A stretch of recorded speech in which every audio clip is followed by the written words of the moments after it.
Well, the 2023 Honda Accord has been fully redesigned. I would be very curious to hear your thoughts in the comment section regarding the looks because nobody really liked the previous generation. I thought it looked fine. In fact, the sport models that are roaming around my local town, they actually even look like an Audi RS7 with those 19-inch wheels. But I digress. Nobody liked that previous generation, so let me know your thoughts on this new one. It's definitely a lot more conservative, if you will, much like the rest of the new Honda products that keep coming out back to back, like the new Pilot, the Civic, of course, from before, the HR-V. They're all kind of this more mellow, toned down, and more mature look. The overall length of this sedan has grown by about 2.8 inches. And we have a slightly wider track in the rear of about 0.4 inches. The interior has also been updated, of course, and we now have that more simplistic, minimalistic interior space. They're certainly trying to go upmarket, almost like Mazda has done. But what I like about the Honda approach is the fact that their interiors feel a little bit more solid than the Mazda interiors, while still capturing that premium vibe, if you will. And the space has also gone up, which is pretty unbelievable because the previous generation Accord, the 10th gen, that was like a Maybach of normal cars. It was massive. It was like a full-size car in terms of its size, and it's gotten bigger still. So I think many people will appreciate that. The trunk is also massive. In fact, it's best in class now with a 16.7 cubic feet of trunk space, and folding rear seats, that's going to be standard. Cloth seats will be standard, and the EX model will have an 8-way power adjustable driver seat, which is great to see. The EX, which is one trim level up from the base, that'll also give you a moonroof, a heated front seat as well, and dual zone climate control. In my opinion, the Sport model is going to be the way to go, and I'll touch more on that later. But for the EXL and the Sport L models, you will be getting leather seating and 4-way adjustable power seats for the passenger seat, and also the fully loaded touring model, which is going to be very expensive, and I never really recommend getting a fully loaded touring model. But that's going to come with niceties such as the ventilated front seats and heated rear seats. Definitely nice touches, but it's going to cost like over 40 grand, so I just don't really think that's worth it for most people. Pricing has not been released yet, but we already know from the previous generation that the touring models are extremely expensive. The technology has also been updated. We now have a standard 10.2-inch gauge cluster screen, and the higher trim levels like the Sport EXL, Sport L, and Touring, they're all going to come with Honda's largest ever touchscreen, the 12.3-inch unit. It's going to have a physical volume knob. They actually said that in the Honda press release, so you don't have to worry about that. And this 12.3-inch unit, it's actually going to come with wireless Apple CarPlay and Android Auto. The more base or lower trim level options, they're going to come with a 7-inch touchscreen with wired Apple CarPlay and Android Auto, just so you know. And they intelligently designed these touchscreens to give you a 1-inch finger resting gap, so you can, rest your finger when you are interacting with the touchscreen. And the fully loaded touring model will also come with a wireless charging pad, which will be able to charge your smartphone at 15 watts, which is not bad. Another unique feature for the fully loaded touring is going to be Honda's first integration of Google built in. So it's going to give you things like Google Assist, Google Maps, and Google Play, and other Google features to give you a more seamless interaction with the infotainment, and that's only for the fully loaded touring. The Accord Touring also comes standard with a 6-inch heads-up display and 12-speaker Bose premium audio system, which I'm not going to lie, with my experience with the Honda Civic Touring and many Mazda products that utilize a Bose audio system, it is worth having. It does sound really good, but I really don't like the fact that they force you to get the Touring model here to get that Bose audio, and that's certainly not going to be worth it because it's going to be very expensive, as I already stated. All Accords will receive over-the-air updates, which is a great thing to see, but let's now go ahead and let's talk about the main highlight with this new Accord, and that's going to be with the powertrain options.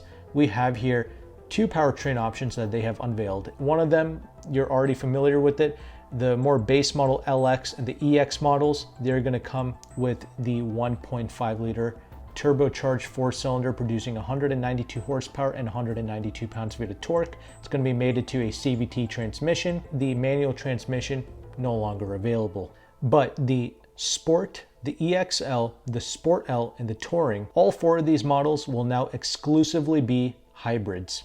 This is the all-new 4th generation 2-motor hybrid electric system with a pair of electric motors that are now mounted side by side and an all-new 2-liter Atkinson cycle 4-cylinder engine that adds direct fuel injection. This new configuration is going to allow the use of larger propulsion motors with increased torque output. The combined system output is going to be 204 horsepower and a peak torque of 247 pounds-feet of torque. That's going to be up 15 pounds-feet over the previous generation hybrid model. This hybrid electric system is also going to be more responsive. It's going to be significantly more refined at highway speeds. In fact, the 1.5-liter turbo 4-cylinder that you're already familiar with, that's also going to be retuned, and it's going to be a little bit more refined than before. All great things to see.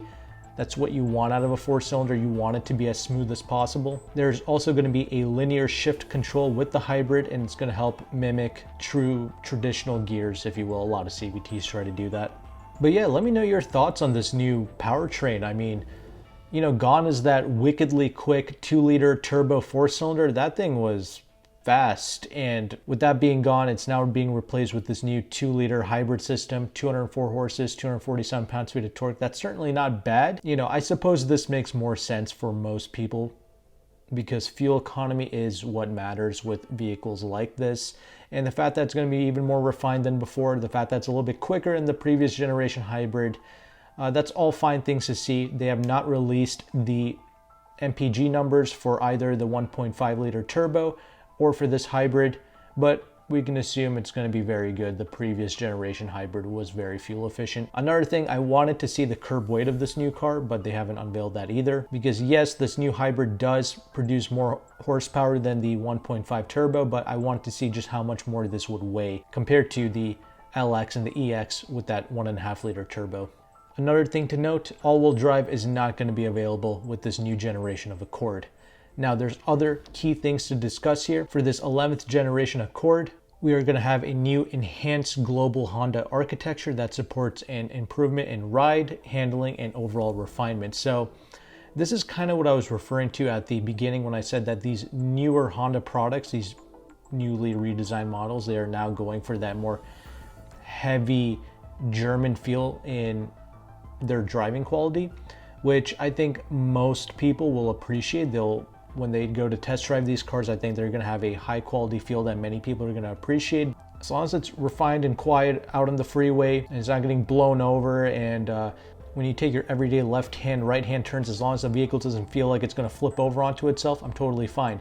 And Honda is, in my opinion, some of the best handling and best driving normal cars that you can possibly ever get, either with the previous generation or with this new generation, new style of German-esque driving feel.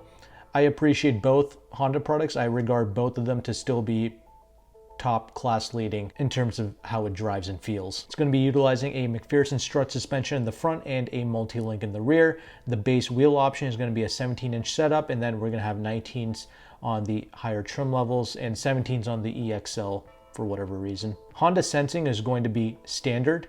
We're going to have 10 airbags, and the body structures, Honda's doing an excellent job with safety to compensate and to receive the top level safety awards from, you know, companies like IIHS. You know, Honda always strives to be a top safety pick plus, and they achieve that, and I appreciate that. You can always be rest assured that you are driving a very safe car when you purchase a Honda, so that's great to see. And I will have the detailed safety features here on the screen for you to read, but let me know your thoughts about this new Accord. Is this something that you were looking forward to? It certainly was for me, because ever since I saw that redesigned Civic, I was very curious to see what they would do with the Accord, because the Accord is my personal favorite in the Honda lineup. And, you know, I was expecting them to keep that 2-liter 4-cylinder turbo engine since it was just a rocket, but this makes sense too for most families, having that hybrid. So I want to see what the new fuel economy numbers are going to be with this new hybrid, and I would be really curious to drive it to see what the refinement is like as well. But leave your thoughts below. Thanks again for watching. I'll have the next video on the end screen here, and I'll see you there.